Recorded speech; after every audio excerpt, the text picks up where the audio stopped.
What's up, squash players? This is the second video in the Racketware series. We are going to try and sync the data from the device. I played with this on Sunday in about 7 or 8 games, and we're just going to see what kind of data it managed to grab.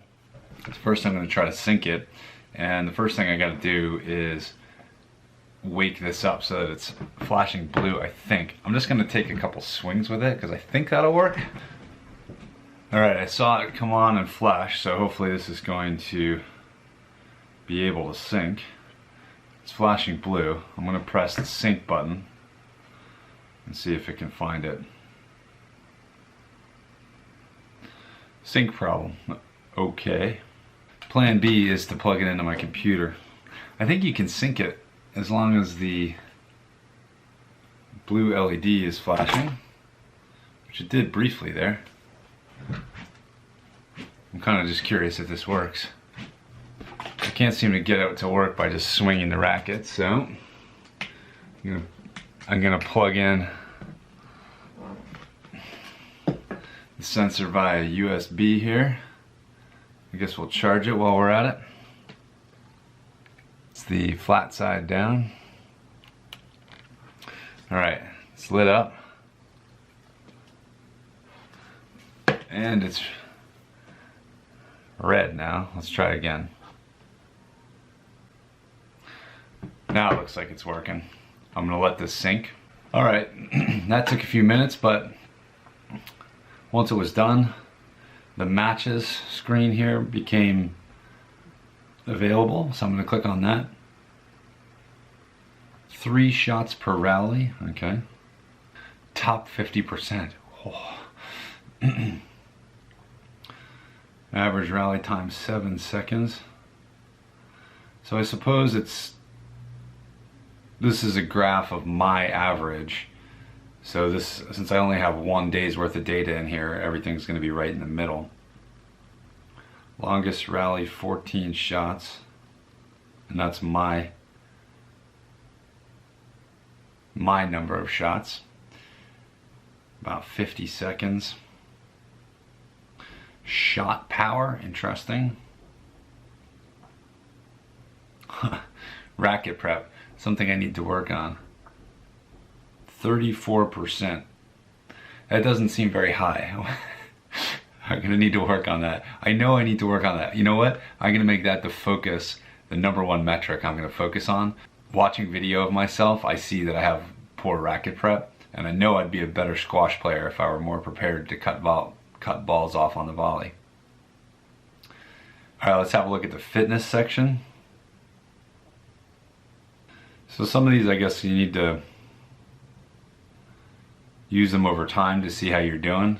Like my effort level, 11 calories per minute. It's actually kind of an interesting number to think about. 11 calories a minute. Play ratio should go up as I improve, 34%.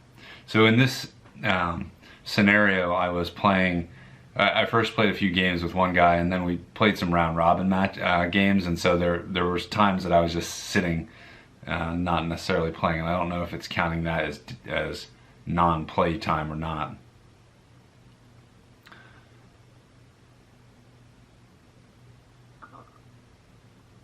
I wonder how it tells. This is number of shots, total number of shots. I wonder how it tells what's a warm-up versus what's a game.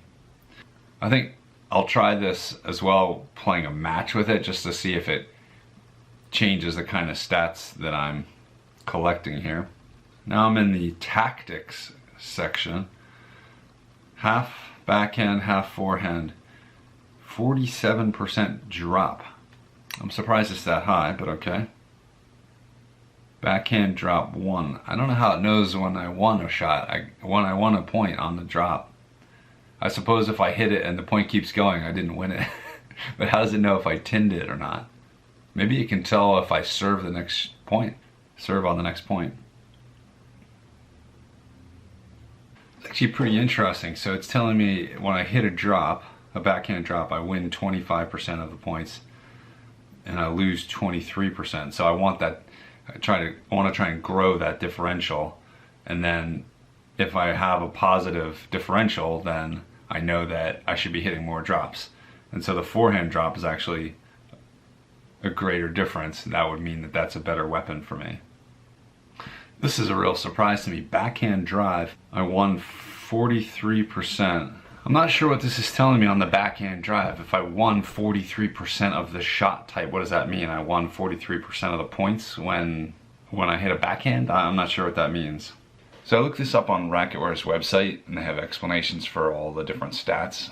And what this is telling me for my backhand drive, and this is a big surprise to me, is that when I hit a backhand drive and it ends the point, 43% of the time I win that point, and 57% of the time I lose that point. And that's surprising to me because I think of the backhand drive as a relative strength. It's also telling me that overall in the match, of all the winners I hit, only 21% happened on the backhand drive.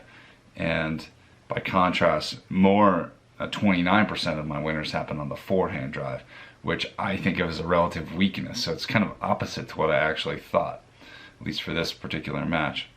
And the overall lost is also just, on the overall match where you lost points, 30% of the time it was lost on the backhand drive in my case. So here's some notes on my match. I'm going to say round robin, Sunday round robin, I'll call it.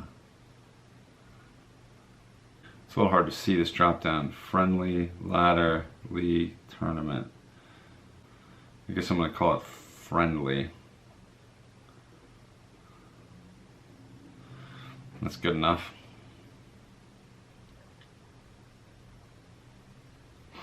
Achievements, let's see what's there. 1 hour on court, 1 mcal. So what's an mcal? 1,000 calories, I guess? Because kcal is like 1 calorie. We call it calorie here in the US. I think it's kcal overseas. So an mcal must be 1,000. And I guess that's translated into points somehow of 5. It's treated the whole thing as one match. Match is played 1. And I've managed to win only +7 on my rallies 1. Okay. Alright, that was pretty interesting. I'm going to come back over time and check this out and see if I can learn a bit more how to use this data. The one thing I really want to work on is my racket prep, so 34%. We want that to go up to 50%. And the fitness is just going to work itself out. It's kind of fun to look at, I think, in terms of wanting to know how much exercise you're getting. But since squash is my primary form of exercise, in fact my only form of exercise pretty much, I'm gonna just put myself on the scale to measure how much, if I'm getting enough exercise. And this will be interesting to see in the matches section, especially on the drops, if I can work out when I'm winning more points than not, and then whatever that, if I can expand that differential between won and lost, and then say, okay, I'm going to go for more of those and see how that plays into my success on court. All right, so hopefully this walkthrough was helpful, just so you could see inside the Racketware app.